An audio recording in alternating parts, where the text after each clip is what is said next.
My people, can you imagine what happened on Christmas Day? While many Nigerians were celebrating, enjoying their rice and chicken, relaxing with family, something massive was happening in Sokoto State that would shake the entire nation. President Donald Trump of the United States ordered his military to bomb terrorist camps in Nigeria. Yes, you heard me right. American fighter jets and drones launched missiles into Sokoto State, targeting Islamic State terrorists hiding in the forests. Now, before you start wondering if this is a movie script, let me tell you exactly what went down. Between 12 midnight and 1:30 in the morning on December 25th, 16 precision missiles rained down on terrorist camps in the Bauni forest area of Tangaza. These weren't just small explosions. We're talking about Tomahawk missiles and Reaper drones, the same weapons America uses in serious military operations around the world.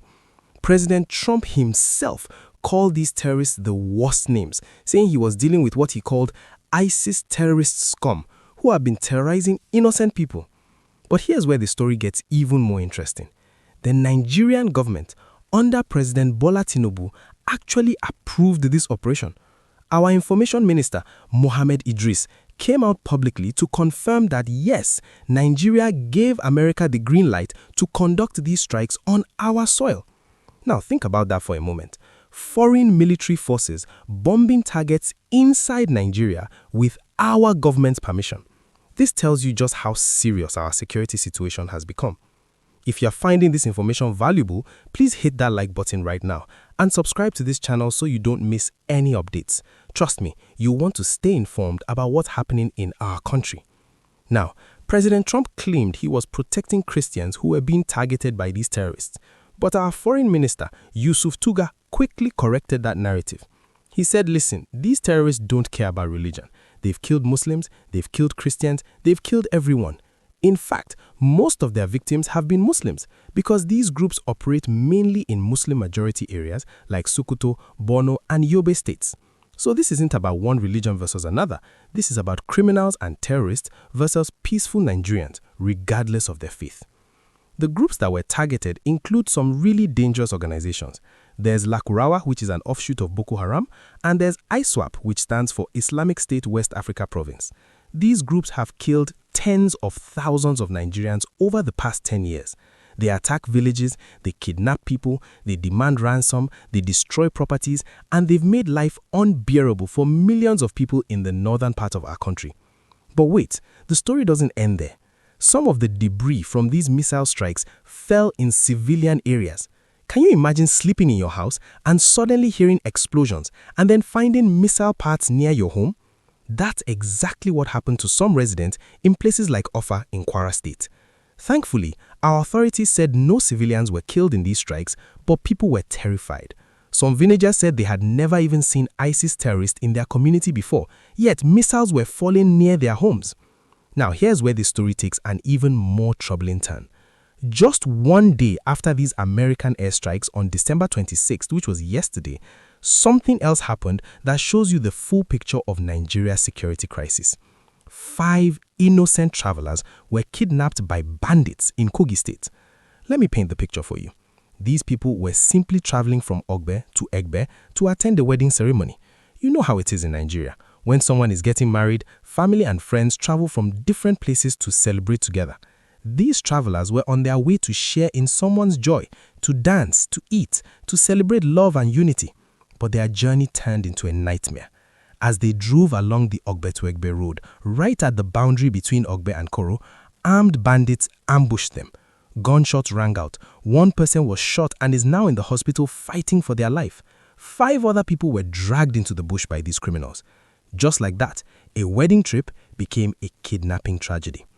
Don't forget to like this video if you're still watching and subscribe to the channel. Share this video with your family and friends because everybody needs to know what's happening in our country. Think about the irony of this situation for a moment. On Christmas Day, America is launching sophisticated missiles worth millions of dollars to fight terrorists in Sokoto. 24 hours later, in another Nigerian state, bandits with basic weapons are stopping vehicles on public roads, shooting people, and kidnapping travelers. This is the reality of Nigeria's security challenge. We have high-tech international terrorism on one side and low-tech local banditry on the other side. and both are making life unbearable for ordinary citizens. The residents of Ogbe and surrounding communities are living in fear. This isn't the first time bandits have attacked on that road. People have been calling on the government, begging for more security, asking for police patrols, requesting military presence, but these attacks keep happening. Farmers are afraid to go to their farms, travelers are afraid to use certain roads, business people are afraid to transport their goods. This is not the Nigeria we want. Now, let's connect these two stories together because they reveal something very important about our nation's security situation. The Sokoto airstrikes show that our security problems have become so big, so complicated, so dangerous that we now need foreign countries to help us fight terrorists on our own soil. Whether you think this is good or bad, it's a reality we must face. Nigeria, a country of over 200 million people, with one of the largest militaries in Africa, is getting assistance from America to fight terrorists within our borders. Meanwhile, the Kogi kidnapping shows that even with all this international attention, even with all these military operations, local criminals still have the freedom to ambush travelers on public roads. These bandits don't have drones or missiles. They have ordinary guns, but they are causing just as much fear and pain as the sophisticated terrorist groups. Here's what many security experts are saying. Nigeria is facing what they call a hybrid threat. On one hand, you have organized terrorist groups like Boko Haram, ISWAP, and Lakurawa who have international connections, who follow extremist ideologies, and who have access to serious weapons. On the other hand, you have local bandits who started as cattle rustlers and criminals but have now become more organized, more violent, and more daring. If you haven't liked this video yet, please do it now. And subscribe to the channel because we'll continue bringing you these important updates. Your like and subscription help us reach more people with this crucial information. The big question everyone is asking is this: are we winning or losing the fight against insecurity in Nigeria? When you look at the Sokoto airstrikes, you might think, yes, progress is being made. Terrorist camps are being destroyed, dangerous criminals are being eliminated. But when you look at the Kogi kidnapping happening just one day later, you realize that the problem is far from solved. What makes the situation even more complicated is that these security challenges are spreading. It's not just Borno, Yobe, and Adama anymore. Bandits are now operating in Kogi, Niger, Kaduna, Zamfara, Sokoto, Katsina, and even parts of the North Central. Kidnapping has become so common that some people now budget for ransom payments just in case a family member gets abducted. Can you imagine living in a country where you have to save money not for education or business, but for potential ransom? The 5 people kidnapped in Kogi are somebody's parents, somebody's children, somebody's siblings.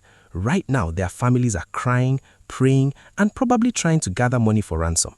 The person shot and hospitalized is fighting for their life. The community that sent them off to a wedding is now in shock and mourning. This is the human cost of insecurity that statistics and news reports sometimes don't capture. Let me tell you something else that's very important.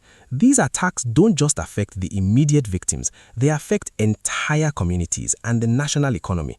When farmers can't go to their farms because of bandits, food production drops.